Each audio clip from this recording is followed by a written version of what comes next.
마지막 소주제는 이제 실족하게 하는 자입니다. 물 좀 마실게요. 오늘. 네, 마지막 소주제는 실족하게 하는 자. 지금부터 다루는 성경 구절들은 굉장히 두렵고 떨린 말씀들입니다. 적어도 저한테는 그래요. 그러나 이러한 말씀 또한 예수님이 성도들에게 하신 말씀이기 때문에 우리는 주의 깊게 읽고 사랑과 관련된 구절들 못지않게 오늘 다루는 성경 구절들도 우리가 깊이 있게 묵상해야 합니다. 마태복음 18장 5절에서 6절 한번 같이 읽겠습니다. 또 누구든지 내 이름으로 이런 어린아이 하나를 영접하면 곧 나를 영접함이니 누구든지 나를 믿는 이 작은 자 중 하나를 실족하게 하면 차라리 연자맷돌이 그 목에 달려서 깊은 바다에 빠뜨려지는 것이 나으니라. 아멘. 이 본문은 앞 단락에 어린아이를 연결고리 삼아서 새로운 교훈으로 발전시키는 내용입니다. 누구든지 예수 그리스도의 이름으로 이런 어린아이 하나를 영접하면은 곧 예수 그리스도를 영접함이라고 말씀하십니다.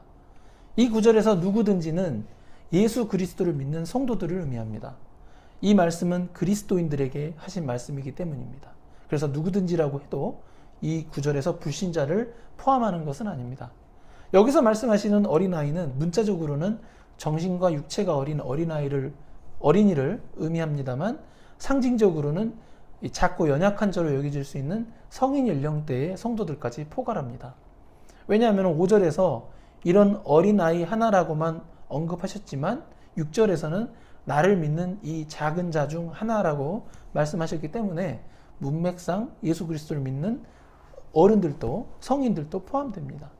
그러나 이 구절을 좀 더 좁게 해석하는 좀 더 보수적으로 좁게 해석하는 경우에는 작은 자는 주로 예수님의 제자들을 의미합니다. 왜냐하면 12제자들한테 설교하신 거기 때문에. 한편 이 성경 구절에서 누구든지, 다시 말해서 그리스도인이 다른 그리스도인들을 실족하게 하면은 차라리 연자맷돌이 그 목에 달려서 깊은 바다에 빠뜨려지는 것이 나을 것이라고 예수님은 단호하게 말씀하십니다. 마태복음 18장 7절 한번 같이 읽겠습니다. 실족하게 하는 일들이 있음으로 말미암아 세상에 화가 있도다. 실족하게 하는 일이 없을 수는 없으나 실족하게 하는 그 사람에게는 화가 있도다. 아멘. 그런데 이 실족하게 하는 일들이 있음으로 말미암아 세상에 화가 있다고 하시면서도 실족하게 하는 일이 없을 수는 없다라고 말씀하십니다. 그렇다면은 이 실족하게 하는 일들의 정의는 무엇일까요? 실족하게 하는 일들이란 다른 그리스도인들이 예수님을 믿는 믿음을 갖지 않도록 하거나 성화의 길을 방해함으로써 하나님과의 관계에서 떨어지게 만드는 모든 말과 행동을 의미합니다. 즉 다른 사람으로 하여금 죄를 짓게 만드는 행동을 뜻합니다. 그런데 예수님께서는 실족하게 하는 일이 없을 수는 없다고 말씀하신 이유는 이 모든 사람이 원죄로 인해서 전적으로 타락하고 부패하여 있기 때문에 우리가 예수님을 믿을지라도 여전히 남아있는 죄성의 영향을 받는 그 불완전한 인간들이기 때문에 이 죄성이 발현되어서 상대방을 실족하게 하는 일들이 있을 수 있다라고 말씀하신 것입니다. 그런데 진짜 문제는 실족함을 당하는 사람은 화가 있지 않은데 실족하게 하는 그 사람에게는 화가 있다라고 말씀하십니다. 화가 있다라면은 어느 정도 화가 미치는 것일까요? 그 앞구절에서 차라리 연자맷돌이 그 목에 달려서 깊은 바다에 빠뜨려지는 것이 나으니라 라고 말씀하신 것을 감안하면은 연자맷돌이 그 목에 달려서 깊은 바다에 빠뜨려지는 것이 나을 정도라고 말씀하시니 그 안은 결국 그 영원한 벌을 받는 지옥에 던져지는 게 되는 것을 의미합니다. 연자맷돌은 당시 이스라엘에서 곡식을 갈기 위해서 짐승들이 돌리는 맷돌이었는데 여인들이 손으로 돌리는 보통의 맷돌보다 훨씬 크고 무거웠다고 합니다. 사사기 9장 53절 한번 읽어보겠습니다. 시작. 한 여인이 맷돌 윗짝을 에비멜렉의 머리 위에 내려 던져 그 두개골을 깨뜨리니. 이 사람 머리가 엄청 딱딱한데 두개골이 깨질 정도면은 이게 맷돌이 어마어마하게 좀 무겁다는 거죠. 예. 그리고 요한계시록 18장 21절 한번 같이 읽어보겠습니다. 시작. 한 힘 센 천사가 큰 맷돌 같은 돌을 들어 바다에 던져 이르되 큰 성 바벨론이 이같이 비참하게 던져져 결코 다시 보이지 아니하리로다. 여기서 천사가 있는데 힘센 천사라고 굳이 강조를 해놨죠. 힘센 천사가 큰 맷돌을 던졌다고 나오는데, 아무튼 맷돌과 관련된 이 두 구절을 고려하면은 예수님께서 그리스도인이 다른 신자들로 하여금 이 죄를 짓게 만드는 행위가 얼마나 심각한 죄인지 알려주신 것입니다. 실족하게 하는 일이 있을 수밖에 없다고 말씀하셨지만, 그렇다고 해서 우리가 다른 성도들을 실족하게 한 일에 대해서 책임이 없는 것은 아니라고 강조하신 것입니다. 혹시라도 다른 그리스도인들로 하여금 죄를 짓게 하는 행위를 했다면은 지금이라도 우리가 예수 그리스도의 이름으로 회개하고 돌이켜서 다시는 그런 일이 발생하지 않도록 저도 그렇고 주의해야 하겠습니다. 예수님은 실족하게 하는 그 사람에게 화가 있다고 말씀하시면서 그리스도인이라고 하면서 계속해서 죄를 범하는 것이 영생에서 어떠한 결과를 초래할 수 있는지 심각하게 경고하십니다. 우리가 예수님을 믿을 때 두렵고 떨리는 부분이 있기는 합니다만, 그래도 다시 이 구절들을 같이 읽어보도록 하겠습니다. 시작.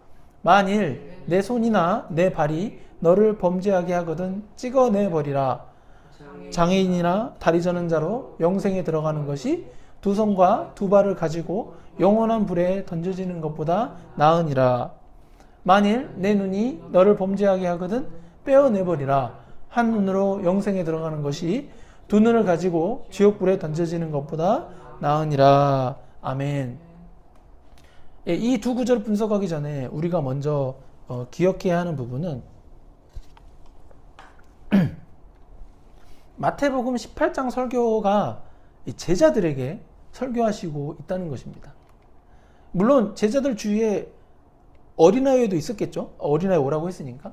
제자들 주위에 사람들이 더 있을 수도 있습니다. 그러나 마태복음 18장 상황에서 예수님이 무리를 대상으로 설교하신다라고 언급되지 않았고, 제자들이 예수님께 천국에서 누가 큰 자인지 문의했을 때 이 질문에 대해서 예수님이 답변하는 과정에서 설교하시는 것이기 때문에 방금 읽은 마태복음 18장 8절과 9절은 제자들에게 하신 경고입니다. 물론 제자들에게 하신 경고의 말씀은 예수 그리스도의 제자가 되고자 하는 현대의 그리스도인들에게도 동일하게 적용됨을 시사합니다. 예수님께서 제자들에게 말씀하신 경고는 매우 단호합니다. 저는 그래서 이 구절도 읽을 때마다 떨려요, 사실. 그러나 이 구절들을 문자적으로 해석하면 안 됩니다. 자꾸 마음 안에서 음욕이 일어나던 어떤 목사님이 이 구절들을 읽고 실제로 자신의 성기를 잘랐다는 실제 사례를 제가 20년 전에 제가 다니던 고향 교회에서 주일 예배 설교에서 들었던 적이 있습니다. 그리고 그 목사님은 안타깝지만 이 구절들을 완전히 잘못 해석하신 것입니다. 지옥 심판의 끔찍함을 알려주기 위해서 예수님께서 신체의 일부를 포기하더라도 지옥은 가지 말아야 한다는 의미였지, 이게 실제로 그걸 자르라는 의미는 아니었기 때문입니다. 지옥의 고통이 너무 참혹하니까 그만큼 지옥에 가지 않도록 주의하라는 것입니다. 중요한 교훈은 우리가 예수님을 믿어도 손이나 발이나 눈으로 계속해서 죄를 지을 경우에 지옥불에 던져질 수 있음을 시사합니다.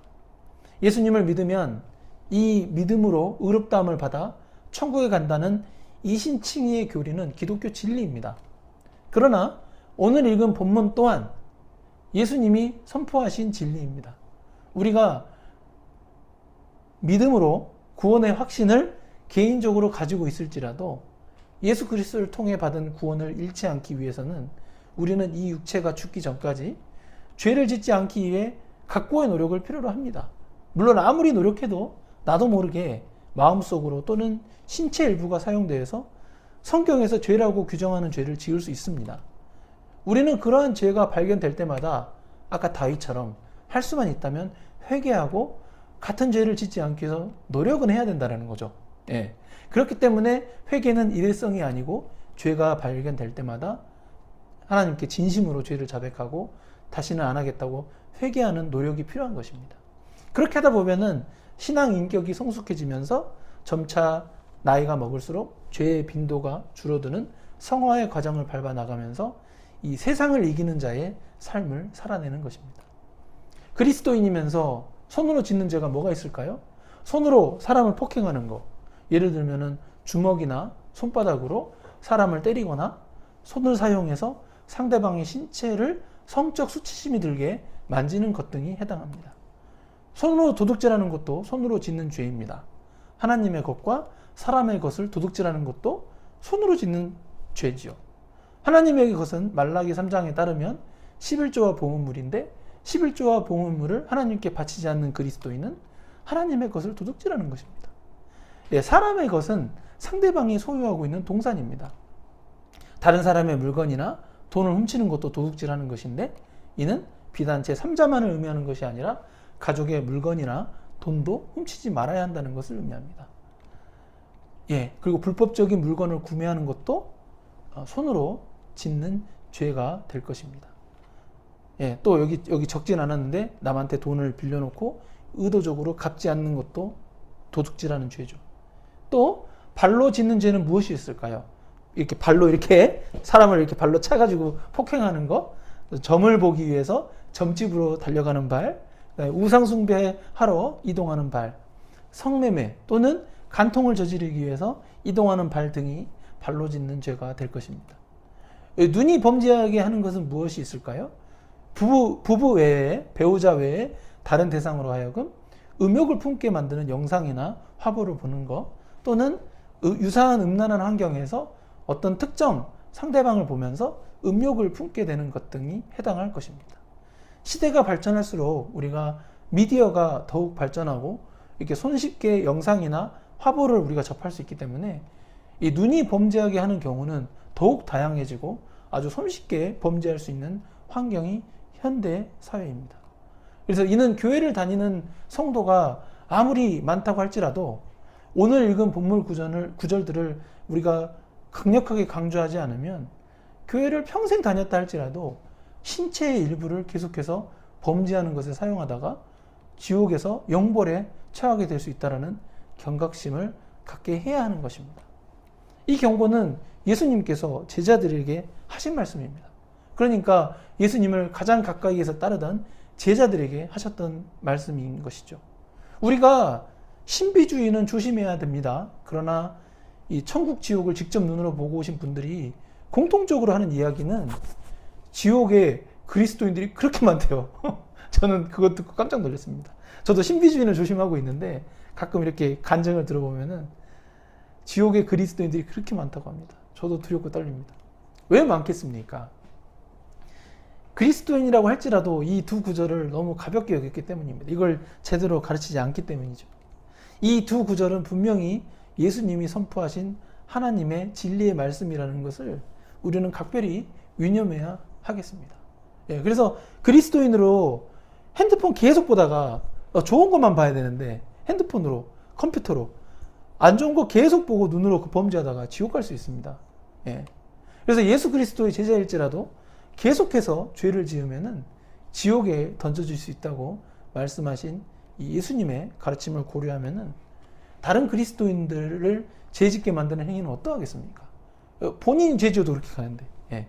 그리스도인이라면서 계속해서 죄 짓는 것은 나의 영혼을 지옥에 가게 만들 수 있는 것이지만 그러한 죄를 짓게 만드는 행위는 화가 있다라고 분명하게 말씀하셨습니다. 그래서 범죄하는 것이 매우 심각한 문제라는 것을 강조하신 예수님의 말씀이었습니다. 특히 우리는 형제 자매들을 힘들게 하거나 고통스럽게 하지 않았는지 우리의 삶을 돌아봐야 하겠습니다. 나의 말과 나의 행실과 나의 습관과 나의 취미 등이 다른 그리스도인들 또는 내 배우자에게 내 자녀들, 내 부모님에게 폐가 된다면 우리가 즉시 고쳐야 하겠습니다. 그리고 우리는 어떠한 대가를 지불하고서라도 이 죄를 짓지 않기 위해서 짓지 않아야 하고 다른 사람들이 죄를 짓게도 하지 말아야 하겠습니다. 아멘. 네. 맺은 말입니다. 마태복음 17장 24절에서 18장 9절은 이 제자가 걸어가야 할 교회의 정체성, 제자가 가야 할 길을 이렇게 요약하고 있습니다. 첫 번째는 자유하지만 사랑으로 섬기는 그리스도인. 예수 그리스도 안에서는 우리가 참된 자유를 얻었지만 이웃을 배려하기 위해 기꺼이 나를 낮추고 세금도 잘 내야 된다는 거죠. 두 번째는 어린아이처럼 자기를 낮추는 그리스도인. 내 자신을 드러내는 신앙이 아니라 하나님께만 영광 돌리는 겸손한 신앙생활을 어린아이처럼 하나님을 의지하면서 해야 하겠습니다. 세 번째는 범죄하지 않는 그리스도인입니다. 다른 그리스도인으로 하여금 범죄하지 않게 하고 본인 스스로도 범죄하지 않는 그리스도인의 삶을 살아내기 위해서 우리가 최선을 다해야 하겠습니다. 오늘 본문에서 배운 이 세 가지를 이번 한 주도 깊이 묵상하시면서 제자된 삶을 살아내어 세상을 이기는 그리스도인 되시기를 예수님의 이름으로 축복합니다. 아멘.